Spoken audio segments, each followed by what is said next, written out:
earnings season upon us, and big stock volatility always follows.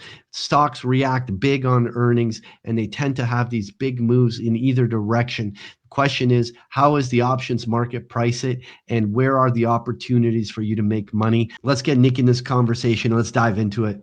All right, Nick, we're in the heart of earnings season, and the options markets behave in very interesting ways during earnings. And I felt this is a very good episode for us to just dive in to help better educate all of our listeners that are considering trading options around earnings, some of the pitfalls that they may incur, and some of the opportunities that the market presents at those times.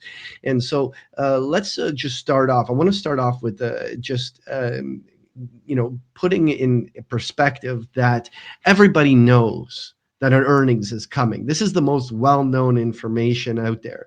And generally, when somebody knows an earnings are coming out, there's usually a bias, whether that the company is doing very well, is growing, and that they're going to beat expectations. There's all sorts of analyst reports and everything that comes out there. But when it comes to placing a trade in the options markets, one must take into account or factor in that the market is already implying a certain expected reaction to this market. We'll look at it through looking on some charts here in a moment. But maybe I can bring you in here into this conversation and just start off by talking about, how a market is priced for an earnings and how to determine the implied range.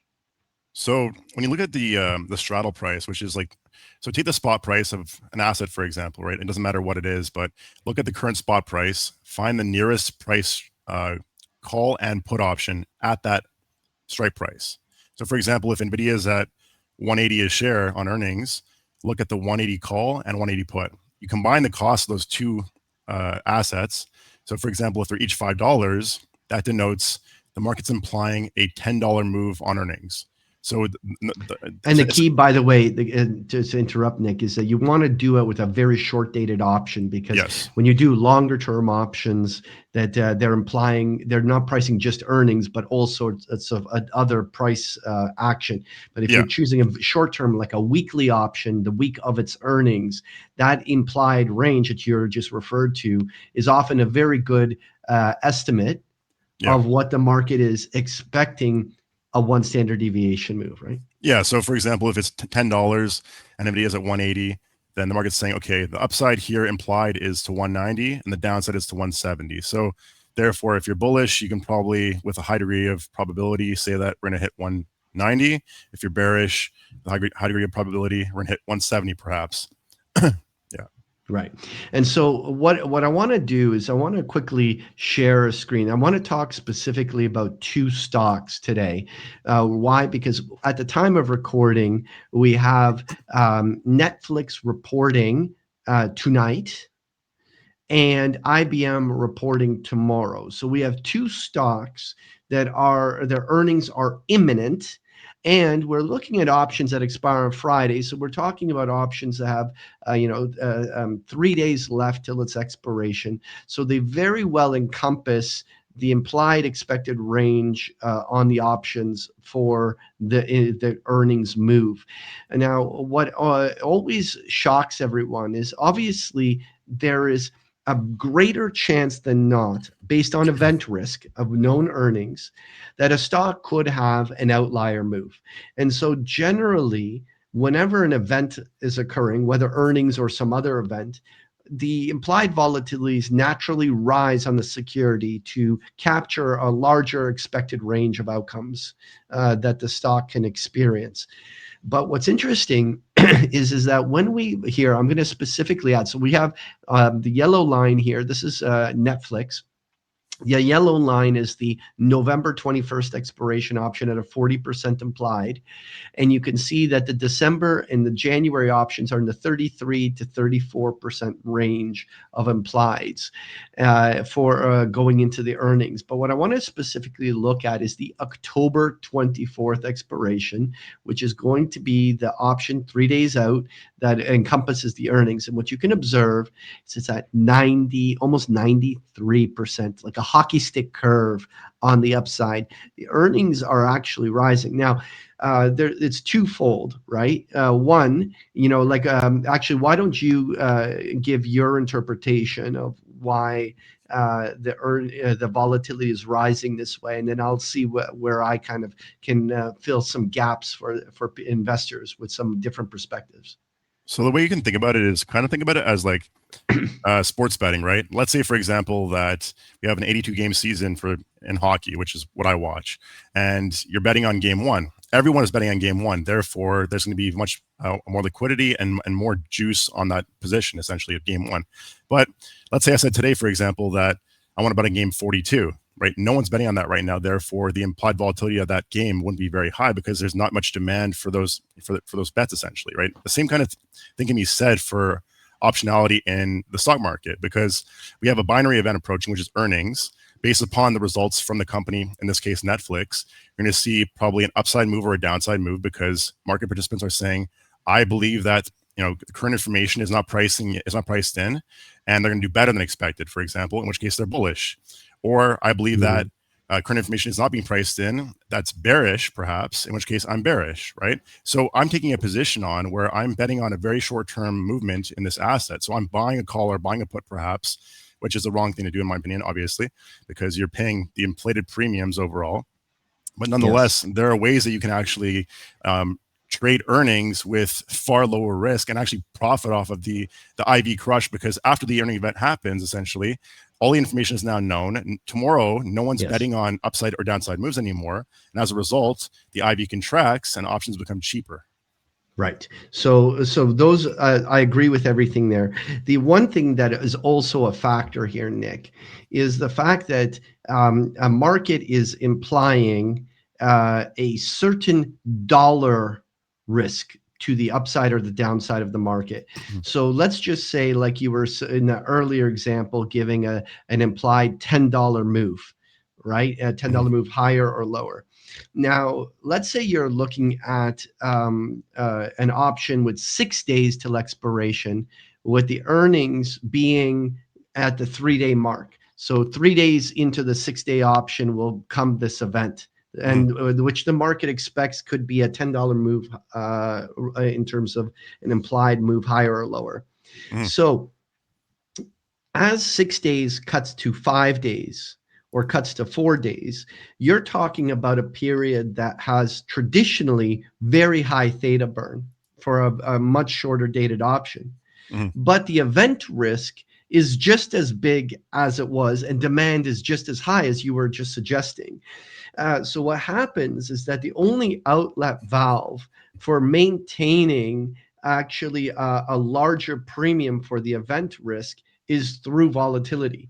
Because as theta is actually decaying and time is passing, if the implied range is just as big as it was 3 days earlier, the only outlet valve for making that option right price going right into the earnings is actually for volatility to be rising right until the event. But you're exactly right in the fact that it leaves a situation where there is incredibly rich premium for a very short-term option that literally will have a vol collapse event after the event.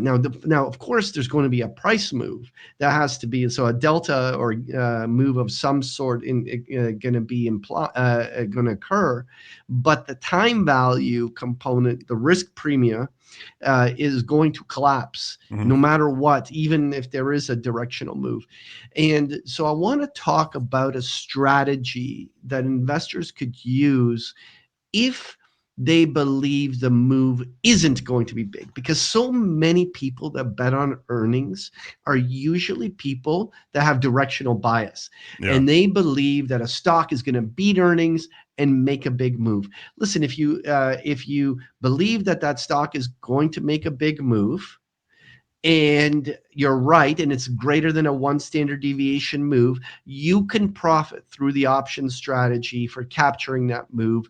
And it's a very good time to use bull call spreads so that you could kind of reduce the overall impact of volatility and make a directional call without such a big risk premium. But I want to specifically focus on one strategy that demonstrates this disparity. So here I have the Netflix options. And what I want to highlight, so Netflix at the time right now we're recording is at $1,241. All right. And so I'm just specifically looking at options at $1,240. Now, the October 24th option at the money at Mm-hmm. 1240 is paying $44.50 mid. Yeah. Right? A $44.50 premium. Now that's for 3 days of Yeah. time, including earnings being tonight. Now, if you go and buy a 10-day option, right, with an entire additional week, October 31st on Halloween, It's like it's 48. actually $48. It's only $4 more in time for an entire additional week from 3 days to 10 days. Yeah.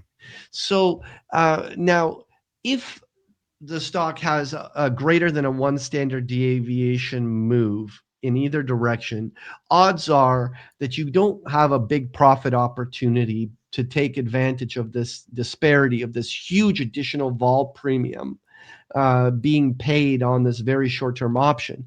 But if your position is that that in this case Netflix will remain within this implied $90 range or whatever it's going to have for the implied earnings reaction move, then you actually have a unique opportunity by actually putting on a calendar spread, right? Like, so what you're essentially doing here is whether it's a time spread, calendar spread, there's all sorts of different versions of the names, but really what we're really looking at doing is to create a time structure trade on implied volatility. And essentially what we're doing is we're expressing our view in this particular situation that the event vol is a dislocation that is basically paying you this big rich premium that is going to overall put you in a good position to be profitable. So Mm-hmm. how could an investor play this with almost no risk? I will say little risk, but no, almost no risk, is you turn around and buy somewhere in the middle of the spread near $48, this October 31st option going out 10 days, and you sell at the exact same strike at 1240 this earnings premium for Mm-hmm. $45. Now you're taking about $3 to $4 risk. And now after that earnings, so long as the stock stays within one standard deviation, somewhere you're betting that it's not going to be a big move, that it's going to be somewhere, might be up 20, $30 or might be down 20, 30, but it's not going to be a $200 move. Yeah. Right? Like, you're betting that it's going to be some sort of an inside move. Well, if that the time value erodes to zero on that 1240 by the end of the week, and definitely collapses to just a few dollars after the earnings announcement, you have a scenario where all you have to do to crack the nut is have more than a $4 value on that long-term put hedge, and you've made money. Yeah. Right? Like, so you can actually make and your real risk is $4. Like, yeah, like, I mean, if the thing blows out on either wing, you're only talking a few dollars risk. Now, this is not some extraordinary payoff, but if you are betting that the stock is not going to make a big move, it's a very interesting way of approaching trying to make some income, just betting that the stock will stay within the range. Absolutely. Yeah. I mean, just to build on that same idea, if you're kind of indifferent as to the direction, or as I call it, directionally agnostic, what you can do is you can use something called a calendar straddle. So essentially, Yes. like you, I actually love doing this strategy in certain names. Like last quarter, for example, I played Nvidia this way. I sold the front week, so the week of earnings, the 180 strike straddle, and I bought the 1 week out 180 strike straddle as well. My net debit was like, I think it was $2.30 or something like that. So my risk was 230. And then what happened the next day was that it initially went up, and I bought back the put option for that week, and then it went down, and I bought back the call option for that week, and I ended up turning like By the way, $2. did you, it's just for clarification, did you strangle that or straddle that? Did you do it right at the money, or did Yeah, you go, at the did you money. create a spread At the money. between the two? No, at the money. Yeah. So Okay, like wow. it was at 180 on the note, or 182 or whatever, but the nearest strike was 180. So I'd sold the 180 strike call and put for that week of earnings, and then I went and I bought the 1 week out call and put as well. And the delta Nice. there was so nominal. I think it was actually about like $1.75 even, perhaps. I gotta look at my notes, but anyways, the point being that the following day, when it didn't move at all, the IV collapsed on that front week, and so it traded from like $1.75, $2 up to $4 and change the very next day, right? And ultimately, it had a large move on like Thursday, Friday that week, late in the week. Right. Down to like 170-ish, but the point is you don't hold the trade the entire time. Essentially, like you take it off either piecemeal or all at once, and you just collect your profit. That's it, and you're done. So what we'll do is we'll leave all of our listeners with this simple statement. If anyone wants to track this October 24th by October 31st, 1240, just to see what outcome it has, think of it this way. If by the end of the week, the net value of any combination of the two trades is greater than $4, you're going to have made money on this trade. So anyone who wants to track this, it's a really interesting way of playing this. Now, I want to leave everyone with one quick note, and then I want to know what you're trading, Nick. So I want to just say that if you are opposite, like, so I wanted to share a strategy, obviously, for those that wanted to kind of make a bet that the stock isn't going to make a big move. But if you are during these high vol periods in the position where you want to bet that a stock is going to make a move on its earnings, the one best way of hedging out the high implied volatilities that come with earnings is to do bull call spreads or bear put spreads if you're bearish on it, because you're not, when you're buying high expensive vol, you're also selling high expensive vol, and when the Vega collapse occurs, then then one is usually netting out the other. Not a perfect Vega hedge, because obviously they have different Vegas, but it allows you to make a much better expression on your bullish and bearish view without eating a huge vol premium for betting on it on its earnings. But that's just what I want to leave. But listen, before I let you go, Nick, I'd love to just hear, what are you trading right now? What's on your mind in these markets? Give us a quick 1 minute rundown. Fast rundown is after the next couple of weeks, I'm very bullish into year end.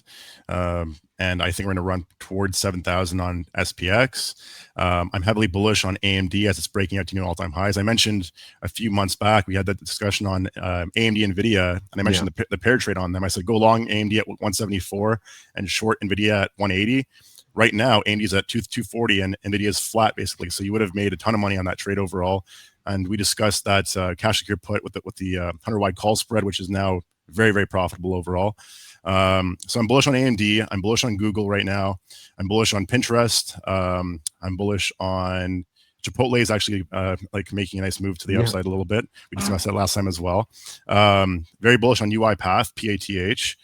Amazon, I have a nice position on as well right now too. So I'm bullish. Salesforce, last week they had guidance revision to the upside. They popped initially about 5%, came back down again. I bought some call spreads for January, and so right now I'm very bullish on numerous names. Overall, market wide, I'm not really bearish at all. PayPal also I'm very bullish on it as well. So like PayPal, Pinterest, Salesforce, Amazon, UiPath, AMD, Google. these are names that I'm bullish on right now. So not really much Awesome. in the bearish window. So if you're bearish, sorry, but I don't really have much for you Sorry, right but now. not sorry. Yeah, so we're not Anyway, sorry. but listen, Nick, it's been a while since we did one of these episodes because I was stuck traveling. But Yeah, great to have you back on here, buddy, and looking forward to keep this conversation going in the weeks to come. Have a good one, buddy. absolutely, man. Take care. Bye, guys.